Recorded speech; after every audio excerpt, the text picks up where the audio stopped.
Welcome to Fight News Now Extra. It's John Pollock with you, and we're going to send you into the weekend with all of the latest regarding UFC 183. We're going to hear from Nick Diaz and Tyron Woodley, plus UFC President Dana White, all on today's program.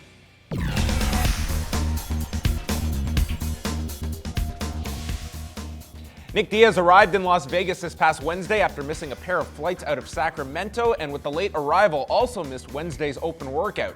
Diaz has since apologized to the fans for missing the event, and when I spoke with UFC President Dana White, he shared his thoughts on dealing with Diaz this week and if a fine was forthcoming. Yeah, it was obviously, the first time it ever happened during the GSP fight. You get all freaked out and you don't know. You kind of know what you're dealing with here. And you've all heard the old saying, fool me once, fool me twice. I knew what I was getting into when I signed this deal, and now I got to deal with it. Is Nick going to be fined for missing any of these flights, for missing the open workout this week? I'm going to let this thing play out this week, and we'll make those decisions after the fight. Diaz did make it to Media Day on Thursday and explained why he missed the open workout to members of the media.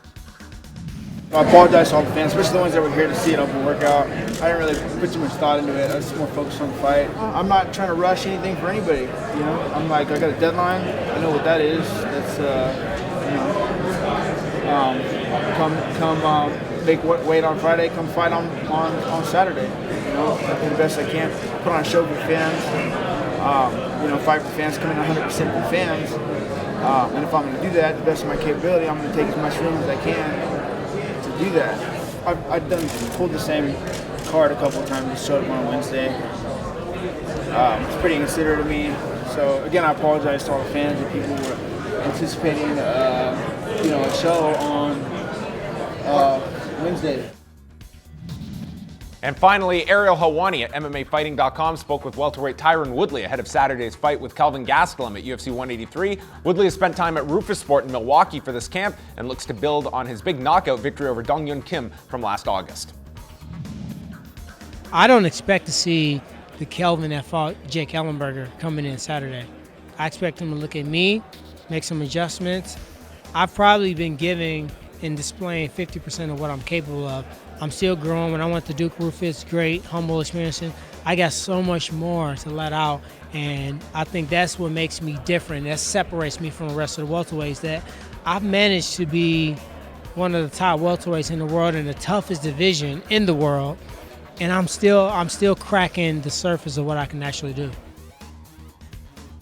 To catch our full interview with UFC President Dana White, tune into our preview show Saturday night at 7 Eastern with Robin Black, John Ramby, and myself, and special in-studio guest Firas Zahabi. Then right after UFC 183, tune back here to Fight Network for our live post-show, including that night's post-fight press conference from Las Vegas. And I'm here with Robin Black as we look ahead to Sunday night's Super Bowl. No, we're chatting about UFC 183. It's happening on Saturday night. Do you even know who's playing on Sunday? I honestly don't. I know some guy was in an interview and he was like, I just am doing this interview because I don't want to get fined. That's all I know about the Super Bowl. I apologize. Yes, something about deflated balls and Marshawn Lynch. That's about all I know. That's all I know, too. What's interesting, I complain all the time. I go off on weird rants about how MMA and the media just talks nonsense about stuff. We're always covering all the wrong stuff. And I had this weird idea that I was only in fighting, and people are pointing out to me that's in not only every sport, but like everything in the whole world. People don't tell the truth almost anywhere. And all of a sudden we see Nick Diaz, and he's like... There's a great comparison here. Because Marshawn Lynch, to my limited ability as a football observer, has gotten all of this attention. The fact you and I have heard of this guy. Yeah. The fact that I've heard of this guy, I don't want to do anything credit to but this. watch fighting. And he's literally said nothing.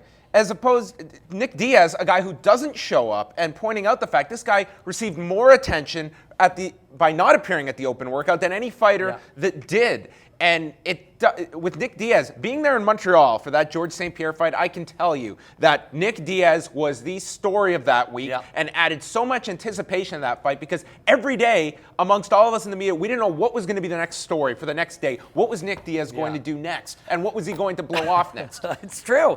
It's true. It just, none of it makes any sense when you stop and you stop what you're doing and you stop what you're watching and just ask. Like, you've got two political parties on CNN both just saying nonsense that they're supposed to say, job creator this and say no to that, and nobody's telling the truth. Then all of a sudden, Nick Diaz, who is that compelling guy in Montreal, is suddenly sitting there, I'd like to apologize to the fans, or, I want to put on a good show for the fans. It's almost like he's doing the opposite. He was the most, maybe he just don't want the attention. Maybe Nick Diaz is so ready to fight, so ready to compete, so ready to get paid that he's like, actually, I kind of bring some of this stuff on myself, so I'll just turn it off. So going back to Dana White, he didn't flat out say they're not fining him, but definitely leaning towards not fining the guy. They're going to address this at the end of fight week. If you are Dana White, if you are the UFC, does that send a precedent here? No fighters want to be doing open workouts to week up. They don't want to be doing any of these events, but they are bound to do it contractually. Nick Diaz not getting a fine. How does that change things when John Jones, his next fight, is like, I'm not going to this open workout. I have to get ready for a fight Saturday. Yeah, maybe so. I mean, I think the undercard guys who do need the attention and do need that, and the guys on the way up, they should know that Nick Diaz is very different than them. He's what you call what do they call it? A mover of some sharp device? Something like that. Yeah, they move some kind. Again, we're all just sitting around talking nonsense. Like it's so weird. Stop, look around. What are we doing? We're all standing around. What we ultimately want to do is see some guys play football. What you do. I want to watch these guys fight. And all of this other circus of nonsense that we do all the time, it almost makes no sense. We're all standing around. There's 50 guys standing around with a camera to watch Nick Diaz not say anything. It's weird. But it's what this sport is somewhat built upon. It's characters, it's figures that are looked upon as larger than life figures that we follow their every movement to higher degrees than others. I agree. So let's look at it for a second. We are fascinated by these guys. That I will definitely admit. And when I'm always complaining we should look at the fight, I do not deny that fact. In fact, they are very curious people. So why the hell do they all say the same things? Why do they all act the same? What we're interested in them about is how they are as individuals. So we sit around and we watch people ask them the same questions and they give the same answers. So much so that when a guy actually sits there and goes, I don't want to get fined. I don't want to get fined. I'm just here because I don't want to get fined. It's so shockingly truthful that we all stand around and watch it. I do want some fight analysis out of you, and that involves Tyron Woodley, who has spent a lot of time at Roufusport for this particular camp, and has also noted Duke Roufus and Ben Askren will be in his corner on Saturday. Cool. Any specific changes you're looking at that Tyron Woodley might have adopted from this camp at Roufusport? I think big picture-wise, that was a amazing thing that he said, is his self-understanding that it's like, actually, I was top 5 range, and I wasn't anywhere near my potential. Duke has the ability to open up that potential. I bet he has a limited menu of striking. That Duke's like, you're really good at this, you're really good at this, and you're really good at this. Let's work those things in combination, use them to fake off each other. I bet you see a small menu of awesome stuff from him. And I have him winning. We have our pre-show coming up with Faraz on it. I think Faraz is going the other way.